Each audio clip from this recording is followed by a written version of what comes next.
saya, maka perkenalkanlah anggota kelompok kami yang beranggotakan saya Indra Prima absen 20. Nama saya Amelia Arisa dari absen 9. Saya Nurul Felicia absen 5. Saya Asli Melisa Putri absen 17. Saya Nabila Putri Maulia absen 35. Saya Lebron Dulsonsia nomor absen 10. Pada kesempatan kali ini kami akan mempresentasikan hasil analisis kami tentang novel teks sejarah. Nah, nama novel yang kami pilih adalah Bumi Manusia. Kemudian tebal halamannya adalah 535 halaman. Tahun terbitnya adalah 16 Oktober tahun 2010 dan penerbitnya adalah Lentera di Pantara. Di sini kami akan membahas 4 analisis yang akan dijelaskan. Yang ke-1 ada unsur intrinsik, yang kedua ada unsur ekstrisik, yang ketiga ada kaidah kebahasaan, lalu yang keempat ada struktur. Di sini yang pertama ada sinopsis. Bumi Manusia mengambil latar 1918 pada masa kolonial Belanda, di mana ada seorang pemuda yang bernama Mieke yang melanjutkan pendidikannya dalam sebuah sekolah elit. Mieke juga bukan hanya seorang pribumi biasa. Ia begitu cakap dengan kepandaiannya dalam menulis. Dalam perjalanan Mieke, ia bertemu dengan Annelies Malena dan ibunya yang bernama Nyai Otsoro. Hubungan Mieke dengan Annelies tampak bahagia, namun kebahagiaan itu hanya sesaat. Semua itu karena hukum Belanda yang memang tidak berpihak pada pribumi untuk mengambil hak-haknya yang seharusnya mereka miliki, termasuk menahan kepergian paksa Annelies akibat hukum Belanda. Lalu ada latar belakang masyarakat. Latar belakang kisah Bumi Manusia ini di Hindia Belanda pada awal abad ke-20. Tokoh utama novel ini adalah Mieke, seorang anak bupati. Mieke adalah orang yang sangat pandai sehingga ia bisa belajar di sekolah HBS. Di sisi lain, ada Nyai Otsoro. Pada zaman kolonialnya, nama Nyai memiliki konotasi sebagai perempuan pribumi yang menjadi gundik atau simpanan penjabat Belanda. Masyarakat tidak menghormatinya karena status itu. Namun, ia terus belajar karena menurutnya hanya dengan belajar ia bisa melawan penghinaan, kebodohan, dan kemiskinan. Bagi Mieke, Nyai Otsoro adalah seorang guru yang jauh lebih cerdas daripada para pengajar Belanda di sekolahnya. Romansa anak muda juga hadir melalui kisah antara Mieke dan Annelies, anak perempuannya Nyai Otsoro. Yang kedua ada latar belakang pengarang novel Bumi Manusia. Namudia Anantatur lahir di Blora, Jawa Tengah pada tanggal 6 Februari 1925. Dia memulai karirnya sebagai juru ketik di kantor berita Jepang Domei pada 1942, di samping menulis. Pramudia juga pernah bergabung dengan Tentara Keamanan Rakyat atau disebut dengan TKR. Pada 1965, ia ditangkap oleh pemerintah Orde Baru atas keterlibatannya di Lembaga Kebudayaan Jakarta atau disebut dengan Lekra. Lekra dianggap terlibat dengan Partai Komunis Indonesia atau disebut dengan PKI. Kemudian Anantatur ditahan di Pulau Buru selama 14 tahun. Di sana ia menulis tetralogi Buru, Arus Balik, Arok Dedes, dan beberapa karya lainnya. Pemerintah Orde Baru membebaskan Pramudia pada tahun 1979, namun menjadikannya tahanan kota. Karya-karyanya selama di Pulau Buru dan setelah bebas dilarang beredar oleh Jaksa Agung. Selama hidupnya, Pramudia memperoleh 16 penghargaan. Yang paling bergengsi yaitu penghargaan Magsaysay dari Filipina. Ia telah menghasilkan lebih dari 50 karya dan diterjemahkan ke dalam lebih dari 43 bahasa. Ia meninggal pada 30 April 2006 dan dimakamkan di TPU Karet Bifak. Lalu ada unsur keagamaan novel Bumi Manusia. Ya, agamanya itu terdapat pada bagaimana Ibunda Mieke yang sangat berpegang teguh pada ajaran Islam. Ia selalu mengingatkan Mieke untuk selalu sholat. Agama bangsa kulit putih juga sangat tergambar jelas, yaitu mereka sangat berpegang teguh pada ajaran agama Kristen. Lalu ada nilai sosialnya, yaitu terdapat pada bagian tokoh dasar, yaitu supir kereta kuda Nyai Antasoro. yang mengetahui perkara pengadilan dengan Belanda. Ia mengumpulkan banyak orang Madura untuk melawan Belanda agar Annelies tidak diambil paksa oleh pihak Mareschal atau pihak militer pada zaman Hindia Belanda. Lalu terdapat pada bagian Herbert de la Croix yang menyampaikan suratnya kepada Minke. Ia menyatakan keprihatiannya terhadap bangsa pribumi atau orang Jawa. Ia juga menyemangati Minke agar Minke menjadi orang pertama yang bisa mengangkat derajat bangsanya. Lalu ada nilai pendidikan. Terdapat pada bagian tokoh Minke yang berlatar belakang sebagai orang terpelajar dan menempuh pendidikan di salah satu sekolah terkenal di Hindia Belanda, yaitu HBS. Dan juga terdapat pada novel Bumi Manusia ini yaitu mengajarkan untuk bersikap sopan santun terhadap sesama, bukan hanya dengan kalangan menengah ke atas, namun kepada semuanya. Manusia hidup di dunia tidak sendiri dan saling membutuhkan satu sama lainnya. Lalu ada nilai politik.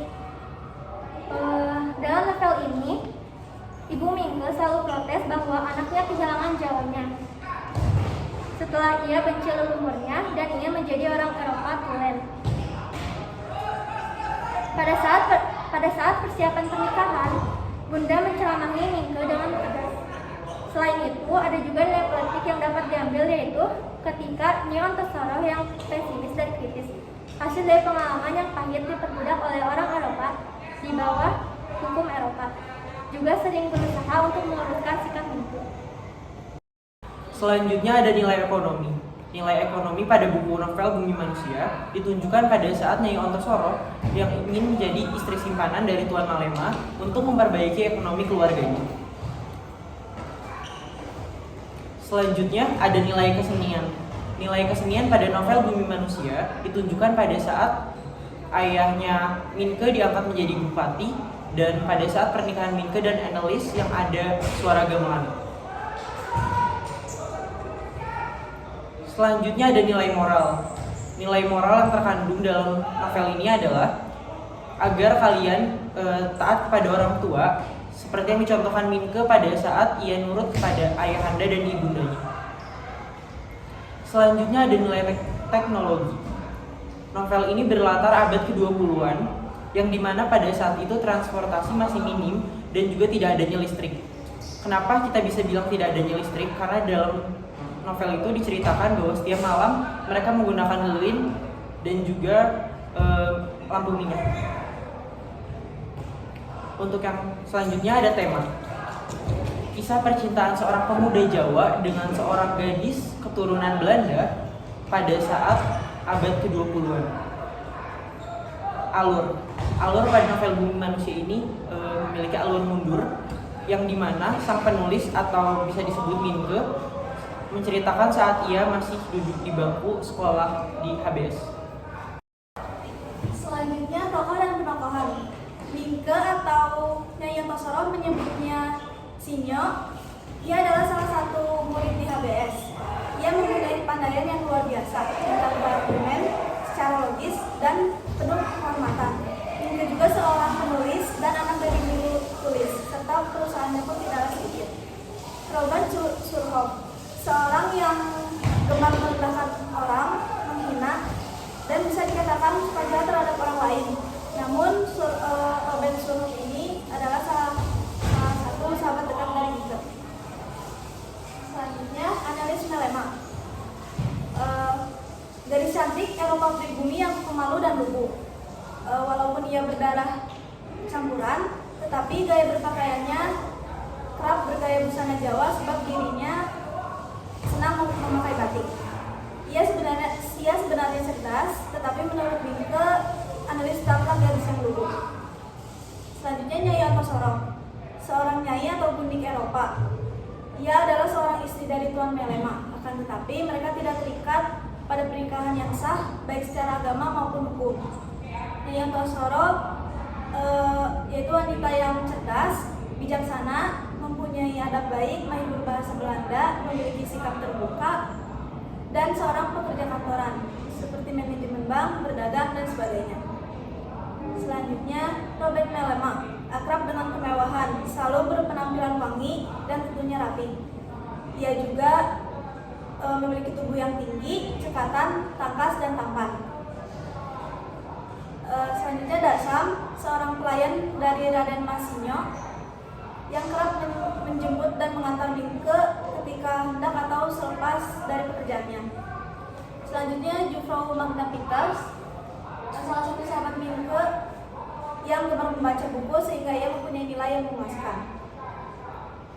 Sudut pandang dalam novel Bumi Manusia ini menggunakan sudut pandang orang pertama, pelaku utama. Seperti pada kutipan novel ini, aku tunggu meledaknya kemarahan Nyai karena pujian-pujian. Selanjutnya latar tempat di pertanian Buitenzorg, HBS atau sekolah tingkat SMA pada zaman Belanda, Raad van Justiti Surabaya atau kantor pengadilan, pos telegram en Zegel kantor, kantor pos, rumah bordil Babah Acong, Wonokromo. Latar suasananya tegang dan genting. Latar waktu pada tahun 1889. Nah, dari novel Bumi Manusia ini dapat amanat yang dapat kita peroleh bersama-sama, yaitu kita harus tetap berjuang meski penjajahan telah selesai. Nah, salah satu bentuk perjuangannya itu adalah dalam belajar dengan giat, khususnya kita sebagai seorang pelajar.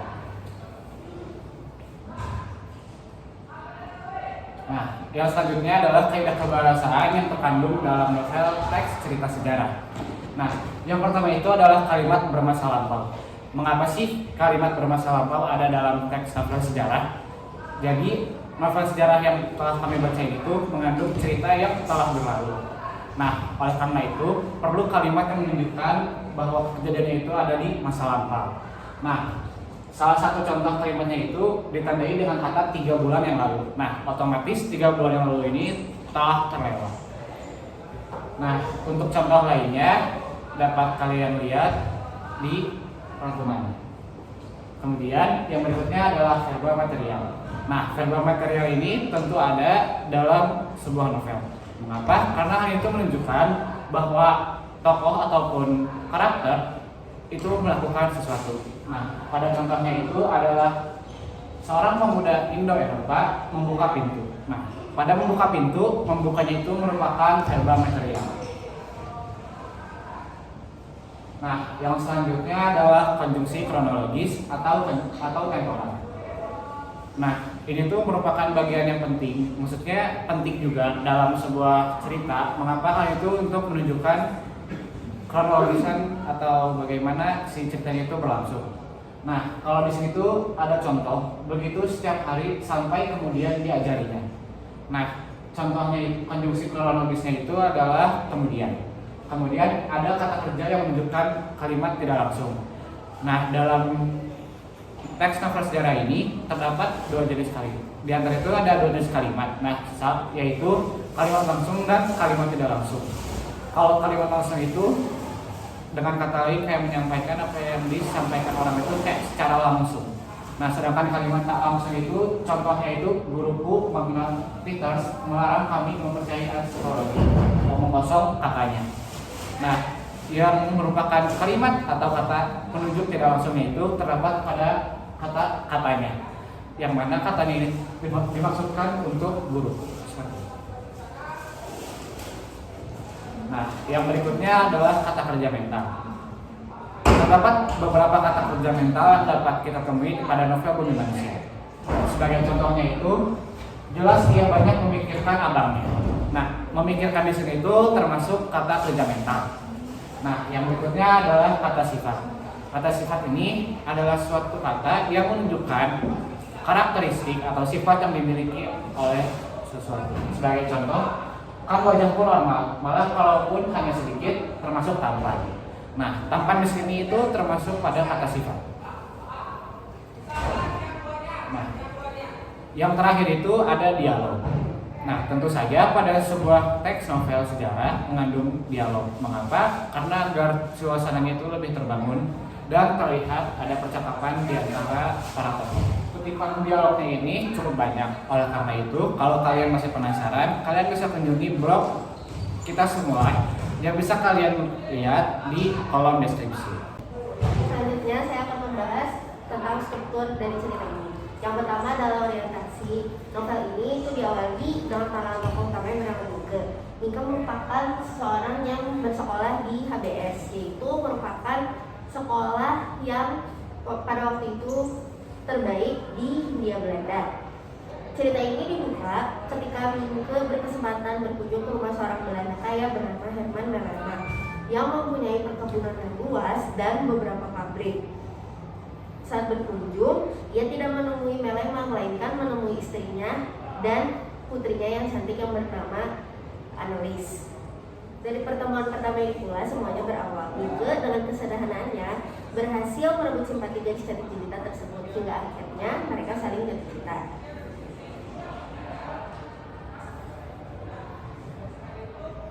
Yang kedua adalah pengungkapan peristiwa. Peristiwa menjadi awal mula dari segala permasalahan adalah saat Mika diajak oleh Robert Schuhoff untuk memenuhi undangan dari Robert Melema untuk datang ke Wonokromo. Disitulah Mika bertemu dengan Nyai Ontosoro, ibunya, dan Annelies Melema, adiknya. Disinilah Mika dan Annelies berkenalan dan akrab. Nyai Ontosoro sangat senang melihat Annelies memiliki teman yang bisa membuatnya tersenyum dan meminta Mika sering-sering datang ke Wonokromo, bahkan tinggal di sana.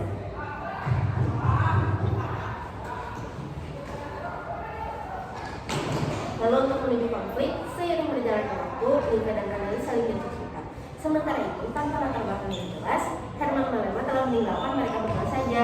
Kini tinggallah Nyai Ontosoro yang awalnya bernama Sarikem bersama dua orang anak, yakni Robert Melema dan Annelies, hasil pernikahannya dengan Herman. Sekilas dikisahkan bahwa Nyai Ontosoro pada saat umur 14 tahun itu dijual oleh ayahnya kepada Tuan Besar Melema demi peningkatan jenjang karir dari juru tulis menjadi seorang kasir.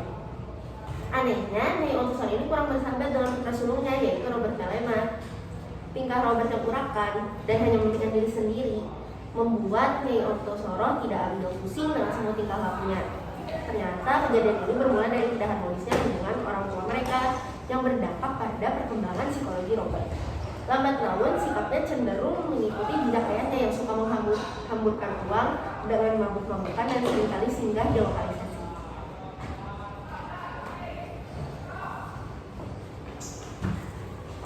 Lalu puncak konfliknya adalah pada saat Mika mendapat tawaran untuk menginap dan tinggal di rumah mewah itu. Robert yang mengetahui tentang hal ini langsung merasa tidak setuju. Lalu orang-orang juga menyangka bahwa Mika telah jatuh cinta kepada kecantikan Nyai Ontosoro. Nyai Ontosoro pada saat itu dianggap sebagai wanita rendahan.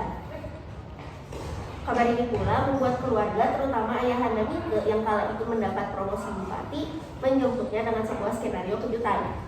Mika pun harus dibawa paksa dari rumah Nyai dalam keadaan tidak siap, seakan-akan menjadi penjahat yang paling dicari-cari.